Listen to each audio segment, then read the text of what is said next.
अस्सलाम वालेकुम रहमतुल्लाहि व बरकातहू। दोस्तों, हज कमेटी ऑफ इंडिया की तरफ से हज एप्लीकेशन 2026 7 जुलाई 2025 से चालू हो गए हैं और इसकी आखिरी डेट 7 अगस्त 2025 है। तो दोस्तों, जैसे जैसे एप्लीकेशन की आखिरी डेट नज़दीक आ रही है, हाजियों में एक शब्द, एक वर्ड बहुत ज़्यादा जो है कि कन्फ्यूजन का कारण बना हुआ है। एक वर्ड बहुत ज़्यादा पूछा जा रहा है बार बार, और वो शब्द है कुर्रा, यानी ड्रॉ ऑफ लॉट्स। तो जैसे कि सभी लोग जानते हैं कि हज कमेटी ऑफ इंडिया जो है कि कुर्रा के जरिए हाजियों का सिलेक्शन करती है। अगर जो है कि हाजियों का एप्लीकेशन हज कमेटी का जो कोटा है सऊदी अरेबिया के जरिए जो दिया जाता है इंडिया के लिए, उससे ज़्यादा होता है। तो और इसी के साथ साथ एक कन्फ्यूजन हाजियों में ये भी है कि क्या ये लॉटरी है। अगर लॉटरी है तो ये जो है कि इस्लाम में मतलब लॉटरी मना किया गया है, गैम्बलिंग मना किया गया है। तो हज कमेटी लॉटरी क्यों करती है, लॉटरी सिस्टम से हाजियों का सिलेक्शन क्यों करती है। आज की वीडियो में हम लोग इसी के बारे में बात करने वाले हैं कि कुर्रा क्या है, कैसे होता है, और कुर्रा यानी ड्रॉ ऑफ लॉट्स लॉटरी से अलग कैसे है। तो वीडियो आखिर तक देखिए, इंशाल्लाह आपको फायदा होगा। तो दोस्तों, कुर्रा को समझने के लिए सबसे पहले हम लोग को समझ लेना पड़ेगा कि लॉटरी क्या होती है।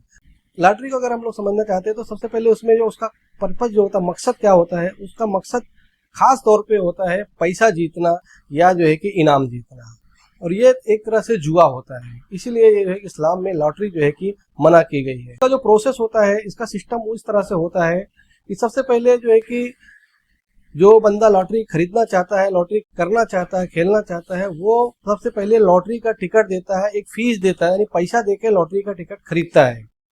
उसके बाद जो है कि जब सारी लॉटरी का जो भी डेट आता है, वो उन टिकट्स में से एक टिकट निकाला जाता है। जितने भी टिकट निकालने होते हैं उस लॉटरी के सिस्टम में, जैसे कि 1, 2, 3, 4 विनर जितने होते हैं उतने टिकट्स रैंडमली निकाले जाते हैं, और उस विनर को जो पहले से डिसाइडेड होता है लॉटरी में कि इतना पैसा मिलेगा, उतना पैसा, उतना प्राइज मनी उसको दिया जाता है। कैश या काइंड जैसा भी है वो दिया जाता है। और कुछ कुछ स्टेट्स जो है कि राज्य इसको जो है कि लीगलाइज भी करते हैं और मॉनिटर भी करते हैं, रेगुलराइज भी करते हैं। और इसके उल्टा, इसके बरक्स अगर हम लोग देखते हैं, जो ड्रॉ ऑफ लॉट्स है उसका सबसे बड़ी खासियत यह है कि इसमें आपको कोई पैसा नहीं देना पड़ता है पार्टिसिपेट करने के लिए, इसके टिकट्स वगैरह खरीदने के लिए। दूसरी बात सबसे बड़ी यह है कि जो सिलेक्शन होता है, एक्चुअली वो सिलेक्शन के लिए किया जाता है, फेयर सिलेक्शन के लिए, कि मतलब किसी तरीके से कोई किसी के साथ जो है कि अन्याय ना हो, नाइंसाफी ना हो, इसके लिए किसी मकसद के लिए, सिलेक्शन के लिए ये जो है कि कुर्रा किया जाता है, ड्रॉ ऑफ लॉट्स किया जाता है। जबकि किसी भी जो है कि तंजीम में या किसी बॉडी में अगर किसी पोस्ट के लिए या किसी चीज के लिए जितने भी वहाँ सीट्स हैं, जितनी वहाँ पे जो है कि जरूरत जितनी है उससे ज्यादा उम्मीदवार हो जाते हैं, तो यही केस जो है कि हज कमेटी ऑफ इंडिया के ड्रॉ ऑफ लॉट्स में है। अगर हज कमेटी ऑफ इंडिया को एप्लीकेशंस हज के लिए कोटा जो सऊदी अरेबिया से दिया जाता है उससे अगर कम एप्लीकेशन आएंगे या उसके बराबर एप्लीकेशन आएंगे, तो हज कमेटी को कभी भी ड्रॉ ऑफ लॉट्स यानी कुर्रा करने की जरूरत नहीं पड़ेगी। वो फिर सभी हाजियों को डायरेक्टली सीधे सीधे तौर पे सिलेक्ट कर लेगी।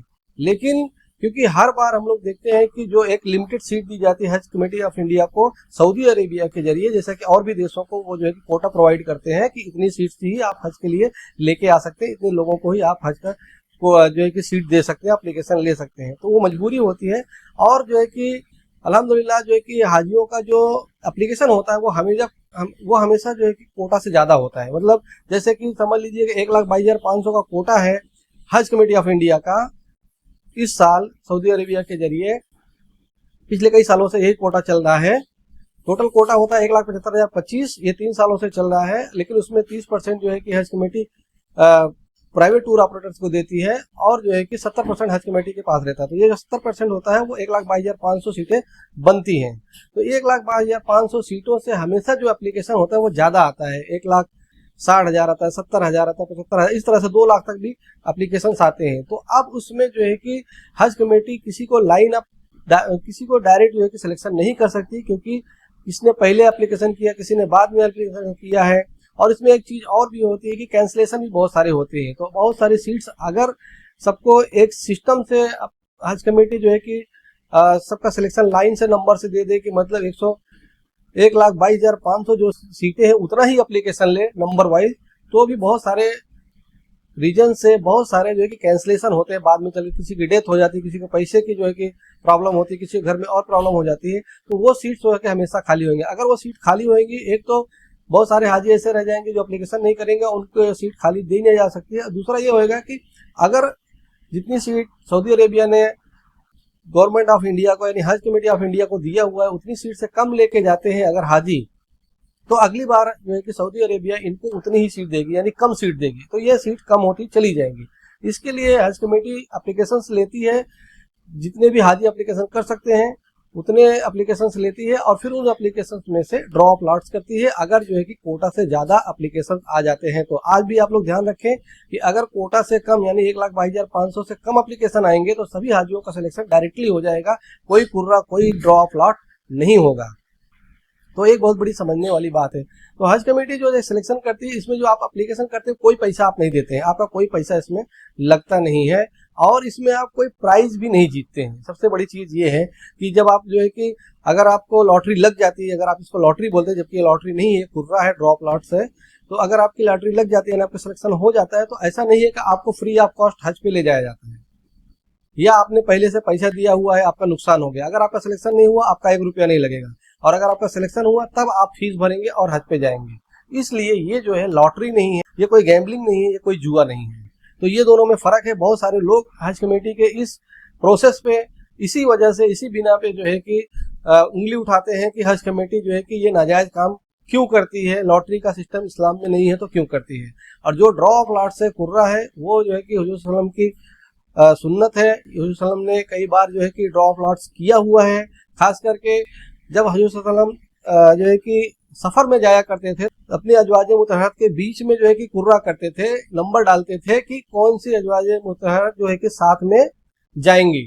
तो ये चीज लीगल है, ये सुन्नत है, तो इसमें कोई प्रॉब्लम नहीं है, क्योंकि इसमें कोई पैसा, कोई जुआ, कोई इलीगल चीज जो है कि अटैच नहीं है इस चीज से। तो ये चीज आपको समझ लेना चाहिए कि ये जो कुर्रा है ये लीगल है, ये जायज है। तो जो सबसे मेन जो है कि हम लोग की डिफरेंसेस अगर देख लेते हैं एक लाइन में, तो लॉटरी क्या है, प्राइज के लिए या इनाम के लिए या पैसे के लिए किया जाता है, जो कि गैम्बलिंग है, जुआ है। और ड्रॉ ऑफ लॉट्स यानी कुर्रा जो है वो फेयर, इंसाफ पसंद सिलेक्शन के लिए किया जाता है किसी चीज के, और उसमें कोई गैम्बलिंग, कोई जुआ नहीं है। इसी चीज को अगर हम लोग इस इमेज के जरिए समझना चाहते हैं तो भी उसको समझ सकते हैं कि लॉटरी हम लोग समझते हैं, तो लॉटरी में पॉइंट जो है वो ये है कि विन, प्राइज और मनी, यानी पैसा या इनाम जीतने के लिए होती है। इसके लिए पहले से पैसा दे के टिकट्स खरीदने पड़ते हैं इसमें एंटर करने के लिए, इसमें पार्टिसिपेट करने के लिए, और ये एक तरह का जुआ है। दूसरी तरफ जो ड्रॉ ऑफ लॉट्स यानी कुर्रा है, उसमें जो है कि ये कुर्रा किया जाता है इंसाफ पसंद सिलेक्शन, चुनाव के लिए, इंतखाब के लिए, ये जो है कि फेयर सिलेक्शन के लिए किया जाता है। इसमें कोई टिकट पेमेंट देके नहीं लिया जाता, इसमें एंट्री करने के लिए आपको पहले से पैसा वगैरह नहीं देना पड़ता है, और ये कोई जुआ नहीं है। तो दोस्तों हम लोगों ने ये समझ लिया कि लॉटरी और ड्रॉ ऑफ लॉट्स में क्या फर्क है, यानी हज कमेटी जो कुर्रा करती है वो लॉटरी नहीं है, इलीगल नहीं है, नाजायज नहीं है। अब हम लोग समझ लेते हैं कि हज कमेटी कुर्रा करती कैसे है। तो सबसे पहले जो सिस्टम है हज कमेटी का, उसने जो है कि कैटेगरी, जैसे कि आप सभी लोग जानते हैं कि कैटेगरी वाइज एप्लीकेशंस होते हैं। तो हज कमेटी क्या करती है, जो भी एप्लीकेशंस जो है कि आप लोग करते हैं, तो जो हज कमेटी के पास जो सीट्स होती है, यानी जो कि 1,75,025 सीट अगर हम लोग मान लेते हैं इस साल भी, तो उसमें से 30% जो है कि वो जाता है प्राइवेट टूर ऑपरेटर्स को, और 70% हज कमेटी ऑफ इंडिया को जाता है। तो हज कमेटी ऑफ इंडिया के पास जो कोटा होता है 1,22,500 सीटों का होता है। तो सबसे पहले उसमें से हज कमेटी 150 हाजियों पे एक जो है कि स्टेट हज इंस्पेक्टर, यानी जो टोटल सीट्स होती है उसको जो है कि 150 से डिवाइड करती है, और जितने भी नंबर्स आते हैं उतनी सीटें पहले वो साइड करती है स्टेट हज इंस्पेक्टर के लिए, जो आपके साथ भेजे जाते हैं आपके हेल्प के लिए, आपके असिस्टेंस के लिए। फिर उसके बाद हज कमेटी 500 सीटें और कम करती है, उसमें से मेहरम कोटे की सीटें, मेहरम कोटे के लिए, जो कि उन औरतों को दिया जाता है बाद में एप्लीकेशन, जो फर्स्ट पेमेंट या सेकंड इंस्टॉलमेंट होने के बाद फिर से एप्लीकेशन खोला जाता है, उन औरतों के लिए जिनके मेहरम ऑलरेडी सिलेक्ट हो गए हैं और हज पे जा रहे हैं, और अगर इस बार वो औरतें इनके साथ नहीं जाएंगी तो आगे उनके पास मेहरम नहीं रहेंगे, और अब पहले उन्होंने एप्लीकेशन नहीं किया था किसी वजह से, और अब उनके पास पैसे वगैरह का इंतजाम हो गया और वो जाना चाहती हैं, तो उनको एक चांस दिया जाता है। 500 सीटें ये कम की जाती है, और कुछ स्टेट्स को कुछ स्पेशल सीटें भी दी जाती हैं, जैसे कि जम्मू कश्मीर है। तो ये सारी सीटें तो सबसे पहले ये सारी सीटें कम कर दी जाती है उसके अंदर। फिर उसके बाद जो सीटें बचती हैं उसमें से फर्स्ट प्रायोरिटी, सबसे पहली प्राथमिकता जो दी जाती है वो है रिजर्व कैटेगरी 65+ वाले जो एज वाले हाजी हैं उनको। तो उनका जो है कि पहले दिया जाता है, अगर कोटे से कम है तो उनको जो है कि कोटे में से निकाल दिया जाता है। अगर सारे हाजी 65+ वाले हाजी की जो एप्लीकेशन है वो 1,22,000 के बराबर पहुंच जाती है तो इनको पहले ही सेलेक्ट कर लिया जाएगा, बाकी लोग सब वेटिंग में चले जाएंगे, ये आपको ध्यान देना है। तो पहला जो है कि कोटा जो होता है वो दिया जाता है रिजर्व कैटेगरी वालों के जो 65+ वाले हैं। पहले इनका सिलेक्शन सबका हो जाता है, जितने लोग रहते हैं पूरे का पूरा का। उसके बाद दूसरा जो रिजर्व कैटेगरी है वो लेडीज विदाउट मेहरम 65+ वाली, तो ये भी लेडीज विदाउट मेहरम 65+ वाली, ये भी रिजर्व कैटेगरी है। फिर इनको लिया जाता है, इनकी भी जितनी सीटें होती हैं इनको सबको जो है कि पूरा का पूरा सिलेक्ट कर लिया जाता है। उसके बाद तीसरा होता है लेडीज विदाउट मेहरम 45 और 65 साल वाली। तो ये जो औरतें होती हैं जो विदाउट मेहरम जाती हैं, अकेले जाती हैं, इनकी सीट जितनी भी एप्लीकेशन इनका होता है उनको फिर जो है कि उनका सिलेक्शन कर लिया जाता है। तो ये 65+ जनरल रिजर्व कैटेगरी, 65+ मेहरम वाली विदाउट मेहरम वाली औरतें और 45 से 65 वाली विदाउट मेहरम वाली औरतें, इन सबको 3 जनों को पहले जो है कि सिलेक्ट कर लिया जाएगा। इनको पूरा का पूरा जो है कि सिलेक्शन डायरेक्ट दे दिया जाता है अगर सीटें उतनी है जितना इनका एप्लीकेशन हुआ है। उसके बाद जो है कि इस साल एक नया चालू हुआ, जैसे कि आप लोगों ने देखा होगा कि 2025 में जो हाजी वेटिंग में रह गए थे, खास करके 3 स्टेट से, केरला, गुजरात और मध्य प्रदेश से, तो उनके लिए एक नया सिस्टम, इस बार एक नया ग्रुप चालू किया गया, एक नई कैटेगरी बनाई हुई है, जनरल बैकलॉग WL यानी वेटिंग लिस्ट। ये जो लोग 2025 में वेटिंग में थे उनको एप्लीकेशन करने को दिया गया है। फिर उसके बाद इनको लिया जाएगा, ये वेटिंग लिस्ट वाला जो 2025 के वेटिंग लिस्ट वाले हैं इनको लिया जाएगा, इनका सिलेक्शन हो जाएगा। ये 4 लोगों का सिलेक्शन होने के बाद जो सीटें बचेंगी उनको जो है कि जनरल कैटेगरी में फिर पूरा होगा, उनका जो है कि ड्रॉ ऑफ लॉट्स होएगा। फिर जनरल कैटेगरी में अगर सीटें जो है कि ज्यादा हैं, यानी ज्यादा एप्लीकेशन आए हैं, जो बच रहे हैं सीट उससे ज्यादा, तो फिर उनका ड्रॉ ऑफ लॉट्स होगा, उसको कुर्रा कहते हैं। कुर्रा हो गया, उसको जो है कि एक फेयर सिलेक्शन किया जाएगा। फिर उस फेयर सिलेक्शन में जो बच जाएंगे उनको जो है कि वेटिंग लिस्ट दी जाएगी, तो वो लोग जो है कि वेटिंग लिस्ट में आ जाएंगे। फिर उसके बाद जो लोग जो है कि बचे रहेंगे वेटिंग लिस्ट वाले, आगे चल के अगर इन सभी चारों जो सीटें कंफर्म हुई है, सिलेक्ट हुई है, 4 लोग या 5 ग्रुप जो ये सिलेक्ट हुए हैं, रिजर्व कैटेगरी के 65+ वाले, लेडीज विदाउट मेहरम वाली 65+ वाली, लेडीज विदाउट मेहरम 45 से 65 वाली, और पिछले साल के बैकलॉग वाले, वेटिंग लिस्ट वाले, इन सब का जो सिलेक्शन होता है उसमें से अगर कोई अपना सीट कैंसिल करता है, या जनरल कैटेगरी वाले जो सिलेक्ट हुए हैं इन सब में से अगर कोई अपना सीट कैंसिल करता है तो वो सीटें फिर वेटिंग लिस्ट वालों को सीरियल नंबर से 1 बाय 1 दिया जाएगा।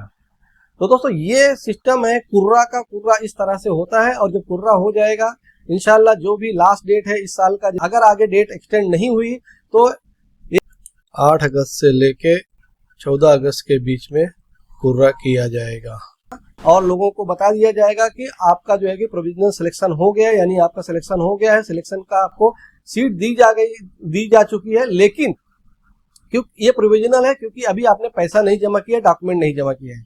इसके बाद जो है कि आपको उसी सर्कुलर के जरिए बताया जाएगा कि आपको ये पैसा जो है कि फर्स्ट इंस्टॉलमेंट जो 1,52,300 रुपया है पर हाजी के हिसाब से जो इस साल हज कमेटी ने निश्चित किया है, उसको जो है कि आपको ले जाके जमा करना पड़ेगा बैंक में, जो टाइम दिया जाएगा, जो डेट दिया जाएगा उसके अंदर। उसके बाद आपके कुछ डॉक्यूमेंट जमा करने के, जब ये डॉक्यूमेंट्स पहला वाला इंस्टॉलमेंट और डॉक्यूमेंट जमा हो जाएंगे, सब ओके रहेंगे, फिर आपका जो कि सीट कंफर्म हो जाएगी।